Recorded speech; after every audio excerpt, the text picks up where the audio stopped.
வேலைக்கு செல்லும் மகளிருக்கு தங்கு விடுதி ஏற்கனவே அனைத்து இந்திய அண்ணா திராவிட முன்னேற்ற கழக ஆட்சியில் அந்த தங்கு விடுதி நாங்கள் ஏற்படுத்தி கொடுத்தோம். அதைத்தான் தொடர்றாங்க.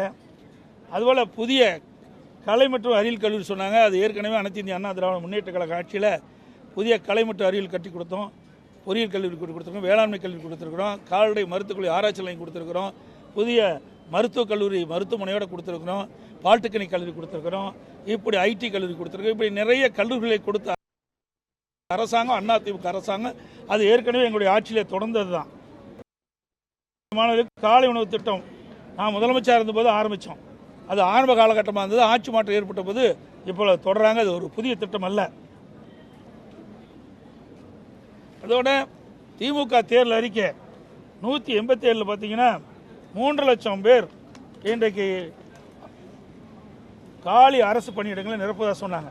3 லட்சம் காலி அரசு பணியிடங்கள் நிரப்புவதாக சொன்னாங்க. அறிவிப்பு எண் 187. இன்று வரை 57,000 பேருக்கு தான் அரசு காலி பணியிடங்களை நிரப்பியிருக்கிறாங்க. அவர்கள் அறிவித்தது 3,50,000 அரசு காலி பணியிடங்கள் நிரப்பப்படும் என்று அறிவிப்பு கொடுத்தாங்க. அதோட அரசு சார்ந்த நிறுவனங்கள் அதில் 2 லட்சம் காலி பணியிடங்கள் அதை நிரப்புவதாக சொன்னாங்க. அதில் எந்த அறிவிப்பும் இல்லை. இப்பொழுது இருக்கின்ற அறிவிப்பு 40,000 பேர் புதிய காலி அரசு பணியிடங்கள் நிரப்புவதாக சொல்லியிருக்காங்க. ஆக 4 ஆண்டு காலமாக 57,000 பேர் தான் நிரப்பப்பட்டிருக்கிறாங்க. அதுவும் நீங்கள் பார்த்தீங்கன்னா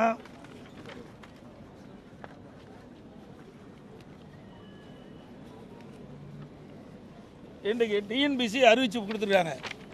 கிட்டத்தட்ட 7 முறை இந்த தேர்வு எழுதப்படும் இருக்காங்க. இதில் மொத்தமாக ஒரு 10,000 பேர் தான் தேர்வு செய்ய முடியும். டிஎன்பிசி மூலமாக அரசு காலி பணியிடங்களை சுமார் 10,000 பேர் தான் நிரப்ப முடியும். அதில் எந்தெந்த டேட்டில் கொடுத்துருக்குறாங்க. அப்படி இருக்கின்ற பொழுது எப்படி 40,000 காலி அரசு பணிகள் நிரப்ப முடியும்?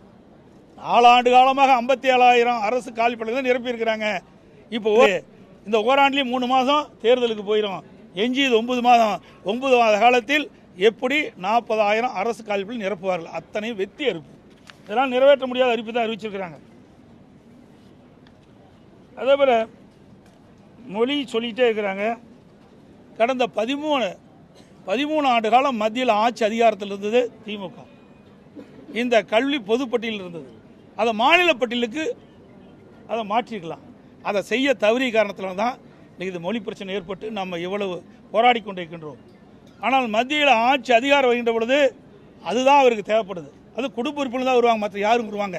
ஆகவே தமிழ்நாட்டு மக்களுடைய பிரச்சனையை அப்பொழுது இதை தீர்த்திருக்கலாம். அதுவும் தீர்க்கலை. அதோட 13 ஆண்டு காலம் மத்தியில் ஆட்சி அதிகாரம் இருக்கும்போது இன்றைக்கு பல்வேறு மாநிலங்களில் சிறப்பு நிதி பெறாங்க. அப்போ மத்தியிலையும் ஆட்சி மாநிலத்திலையும் ஆட்சி அவலநிலை இந்த ஆட்சியில் பார்க்கப்படுகிறது. ஒரே வரியில் சொல்லணும்னா இந்த பட்ஜெட் வெற்று அறிவிப்பு விளம்பரத்திற்காக போடப்பட்ட பட்ஜெட்டாக தான் பார்க்கப்படுகிறது. அதாவது நான் ஏற்கனவே சொன்னேன், நான் வந்து சொல்லிட்டு போயிட்டேன். அதை மீண்டும் எதுக்கு சொல்லுவானே? நீங்கள் பார்த்தீங்கன்னா அதில் 1000 கோடிக்கு அமலாக்கத்துறை அறிவிச்சிருக்கிறாங்க. 1000 கோடி ஊழல் முறைகேடுகள் நடைபெற்றதாக அமலாக்கத்துறையுடைய அறிவிப்பு. அதில் வந்து இடி டாஸ்மாக் மற்றும் அதனுடன் தொடர்புடைய நிறுவனங்கள் நபர்கள் மீது PMLA 2002 சட்டத்தின் கீழ் 6/3/2020 தமிழ்நாட்டின் பல மாவட்டங்களில் சோதனை நடத்தப்பட்டிருக்குது. டாஸ்மாகை சுற்றியுள்ள பல்வேறு குற்றச்சாட்டுகள் அடங்கிய FIR அடிப்படையில் இடி இந்த விசாரணை தொடங்கி இருக்குது. குற்றச்சாட்டுகள் MRP விட கூடுதலாக வசூலித்த டாஸ்மாக் கடைகள், உத்தியோகஸ்தர்களுக்கு மதுபான நிறுவனங்கள் வழங்கிய லஞ்சம், பணியிட மாற்றங்களுக்கு லஞ்சம், இதையெல்லாம் அவர்கள் கண்டுபிடிச்சதாக அறிவிப்பு வந்திருக்குது. சோதனையின் போது டாஸ்மாக் கல்லூரிகளில் பணியிட மாற்றங்கள், போக்குவரத்து டெண்டர்கள், பார் உரிமம் டெண்டர்கள், தனிப்பட்ட நிறுவனங்களுக்கு உளவுத்துறை ஆணைகள் உள்ளிட்ட ஆவணங்கள் மீட்கப்பட்டிருக்கின்றன. டாஸ்மாக் கடைகள் ஒரு பாட்டிலுக்கு ரூ. 10 to 30 வரை அதிகமாக வசூலித்த விவரங்களும் அதிகாரிகள் ஈடுபட்டு அந்த சோதனையில் கண்டறியப்பட்டதாக செய்தி வெளிவந்துள்ளன. போக்குவரத்து டெண்டர் மோசடியில் விண்ணப்பத்தாரின் KYC விவரங்களும் DDயுமாக பொருத்தமாக இல்லை என்பதையும் அதில் செய்தி வெளியிட்டிருக்காங்க. ஒரே விண்ணப்பத்தாருடன் டெண்டர் ஒதுக்கீடு செய்யப்படாமல் ஆண்டுக்கு 100 கோடிக்கு மேலான செலவு செய்யப்பட்டதும் வெளிச்சத்துக்கு வந்துள்ளது.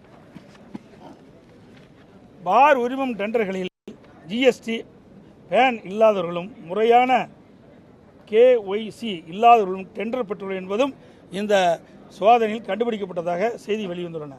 டாஸ்மாக் உயர் அதிகாரிகளும் மதுபான நிறுவனங்களும் நேரடி தொடர்பில் இருப்பதாகவும் அதிக உத்தரவுகளை பெற முயற்சிகள் மேற்கொள்ளப்பட்டதாகவும் இந்த சோதனை மூலம் உறுதி செய்யப்பட்டதாக செய்திகள் வெளிவந்துள்ளன.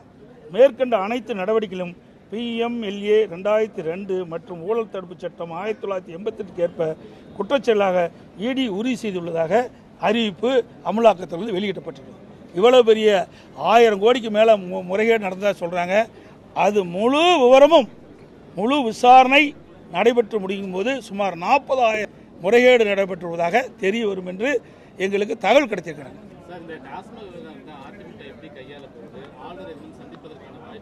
அதாவது நாங்கள் எதுவுமே செய்ய முடியாது. இன்னைக்கு அமலாக்கத்துறை சோதனை மேற்கொண்டுட்டாங்க. சோதனை அடிப்படையில் அவை கைப்பற்ற ஆதாரத்தின் அடிப்படையில் வழக்கு தொடருவாங்க. இதில் யாரெல்லாம் சிக்குவாங்க என்பதெல்லாம் ஊடகத்துக்கு பத்திரிக்கும், அந்த அமலாக்கத்துறையை தெரிவிக்கும். நன்றி, வணக்கம்.